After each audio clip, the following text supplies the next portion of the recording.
from a window with a high-powered rifle. Despite all of that, Miltier was never even mentioned in the Warren Commission report.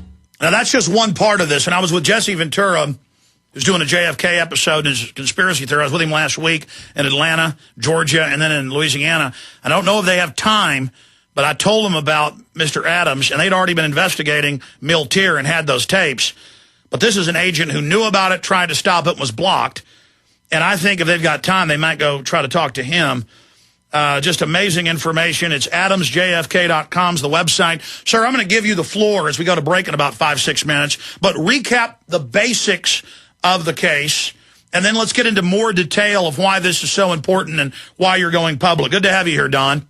Thanks, Alex. I appreciate that very much. You bet. You've got the floor. Recap the basic skeleton of this. Okay. And then we'll go into why this is so important. I mean, we have a bona fide cover-up, clearly showing government involvement. Go ahead.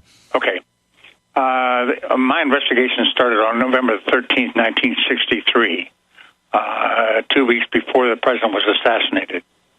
I received a call from the agent in charge in the Atlanta FBI office, and he told me that he had an urgent matter that I needed to investigate and that it has to be highly confidential.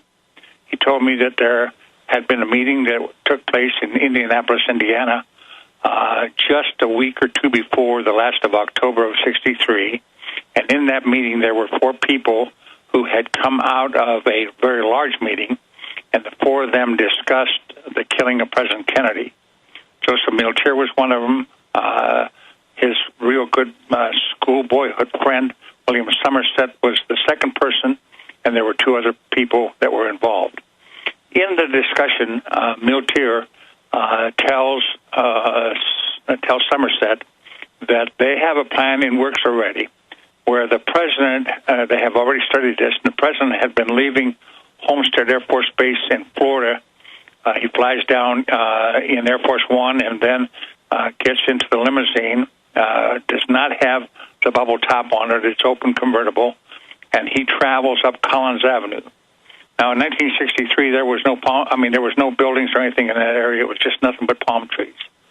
So he travels up Collins Avenue, goes north to Palm Beach, and then goes to the Kennedy compound, which they lived at for a number of years prior to.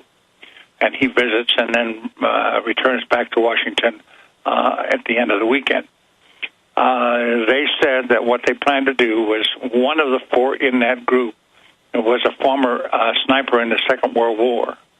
And he was willing to give his life to get up into the palm tree, and these were tall palm trees, to get up in a palm tree, secrete himself up there, and then as the motorcade passed by, he would shoot the president in the back of the car, knowing that he was going to be probably killed or wounded, and he was willing to do that because he believed that much in the cause. If that failed, then the second portion of it was they had an apartment or a office building in Washington, D.C., just behind Lafayette Park and across from the White House. And they had purchased a heavy-duty tripod and a heavy weapon, and they were going to shoot the president when he came out onto the portico, or walked the grounds of the White House. As a result of that, this was their plan, and this is what they were going to do.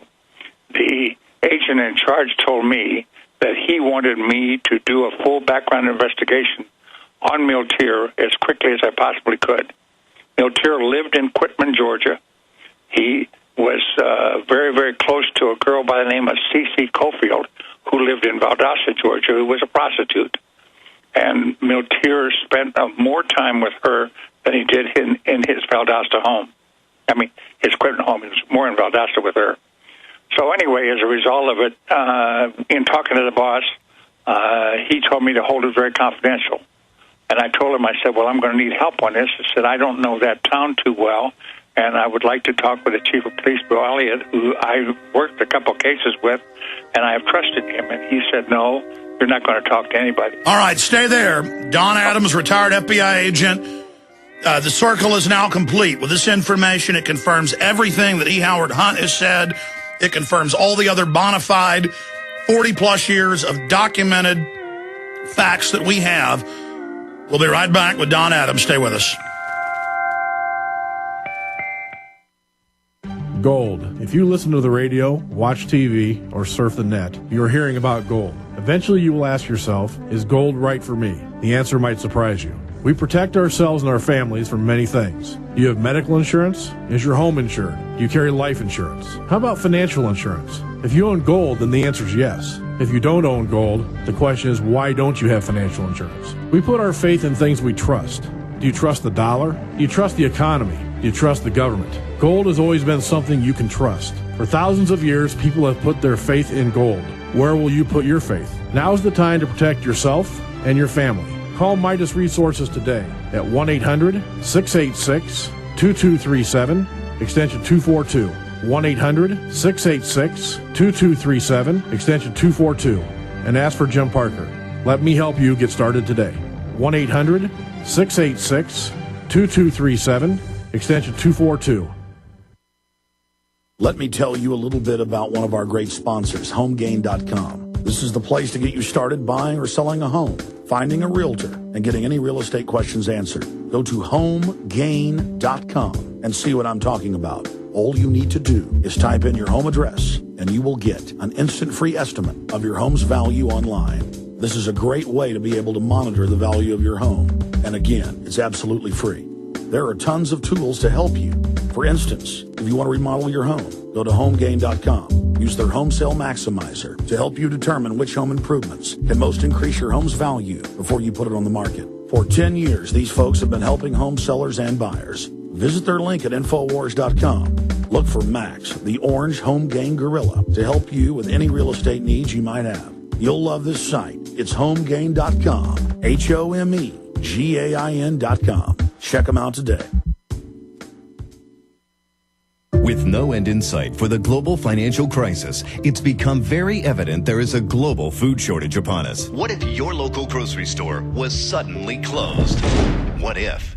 The time to prepare yourself and your family for what if is now. This is your last chance to stock up and save with the last Mountain House sale of the year. Today is the last day. Ready Made Resources offers GCN listeners 25% off all Mountain House case lots, plus free shipping. Go to ReadyMadeResources.com before it's too late. See the variety of quality Mountain House foods in a wide selection for every taste. Mountain House foods have a 25-year shelf life and are easy to prepare. Just add water for great tasting snacks or meals. Remember, this 25% off case lots is over today. Call 800-627-3809 and mention GCN to get 25% off per case of Mountain House foods with free shipping. That's 1-800-627-3809 or go to ReadyMadeResources.com. Sale ends today.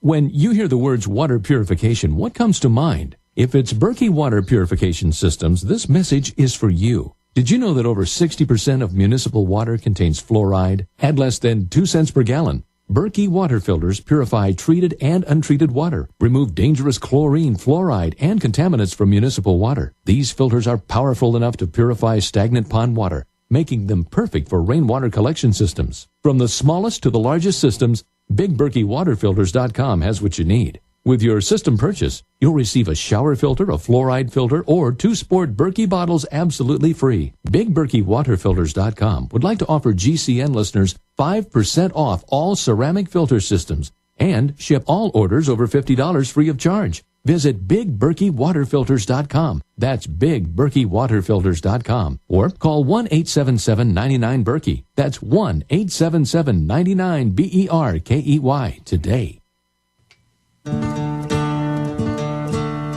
Okay, we're going right back to retired FBI agent Don Adams. And I know you're like, hey, 80 plus or even higher percentage of Americans know that the government was involved killing Kennedy. So why are we talking about it? Because if they can get away with that lie, they can get away with anything. And it's just like Bruce Willis told Vanity Fair after he saw some of my documentaries. He said, look, the people that killed Kennedy are still running this country. It's like Ron Paul has said, we've had a coup in this nation. I've got mainstream news articles about British troops running heroin. Of course they run the heroin. I've got Fox News admitting our troops grow the opium in Afghanistan. This is a lawless criminal government at the top, and it's compartmentalized where most people don't know. Now, Don Adams, you had left off with, you were trying to get the aid of a police chief, but you were told no by the FBI. This guy's telling people at meetings with FBI informants there, recording him, that we're going to kill him with a high-powered rifle. Please continue. Okay. I finally got approval from him. I persisted, and I got approval and told him that we can accomplish a lot in a short period of time. Bill Elliott and I went out, and we did an enormous amount of work in 4 or 5 days. We went to the Credit Bureau, Police Department, Sheriff's offices, to the schools, to different organizations, employment bureaus. I mean, you name it, we went to it. Anything that he would have a possible connection with, to get as much data as we possibly could. Chief Elliott tells me that on Saturday mornings, Miltier goes out and stands on the corner, and the streets at that time were just dirt streets in Equipment. He stands on the corner in Equipment, Georgia, every Saturday, and he passes out hate literature that he mimeographs and copies, and there are not direct threats, but implied threats as to his feelings towards the president, the attorney general, and so on. So on a Saturday, I went and I wore old clothes and that, and I went up to him and obtained from him a large amount of material, and he was just very anxious to give it to me and try to get as much out to me as he could. I took that material plus all the other information that I had obtained from him, and I took it back to my house and then to the office, and I worked late through the night, and I compiled a complete report on this. I subsequently then took the report to Atlanta and gave it to the special agent in charge, because this request for us to do this investigation came from the Secret Service to us, because they didn't have an agent in Thomasville. So as a result of it, I gave it to the SAC. He then in turn gave it to the special agent in charge of the Secret Service, and I was finished with it. And that was a couple of days before the 22nd. And on the 22nd at 12:30, my partner and I were in a car, and we pulled up alongside a bus, and the bus driver said, "Did you hear what happened in Dallas?" And my partner, who was on the right side, said, "No, he had not." And he said, "They just shot the president in Dallas." And my heart dropped right down through the floorboard. I mean, I was devastated, because here I had just finished this workup, and the first thoughts that went to my mind was, did I mess up? Did I do something wrong? You know, what happened here? So anyway, we got a call to go to the Highway Patrol Barracks. They had a message for us to go to the Department of Agriculture because they had teletype capabilities and the FBI did not. We went there, went through the formalities, and introduced ourselves and so on, and then we ended up going to the Department of Agriculture. When I walked in the Department of Agriculture and we went to the teletype room, I looked at the teletype, and the teletype said, "Mr. Adams, the President of the United States is dead." And you can't imagine how this hit me. And then it said, "Call your agent in charge in Atlanta immediately." So I called the agent in charge in Atlanta immediately, and I can't tell you the emotions that went through my system in that when this happened, and the thoughts that went through my mind in that. But I called the agent in charge in Atlanta and talked with him, and he told me to locate Miltier immediately and hold him for the Secret Service. So then I went out. I left immediately and told my partner, Royal McGraw, I said, he's now deceased. I said, I'm leaving, and I'm going to hunt for Miltier and see if I can get him for the Secret Service. And so I took off, and I went over there, and I spent the 22nd, Friday was that evening, the 22nd, all day Saturday, Sunday, Monday, Tuesday, and Wednesday. And Wednesday evening on the 27th, I finally located him. I had to get backup from backup help from the agent over in Valdosta, and he and I located him up 59 miles or 60 miles north of Thomasville, where he had left Coalfield's house. And I stopped him on the highway. We took him back to Valdosta, and I interviewed him. Now, the strange thing that bothered me is the first indication. I had one other indication, but I'll tell you about that a little bit if I can. But the first indication I had that there was something wrong with this was that my boss said to me, there are only 5 questions that I want you to ask him, and nothing more. And I said, wait a minute, boss. I said, he travels, talks to people. I can find out so much information. He said, you will ask these 5 questions.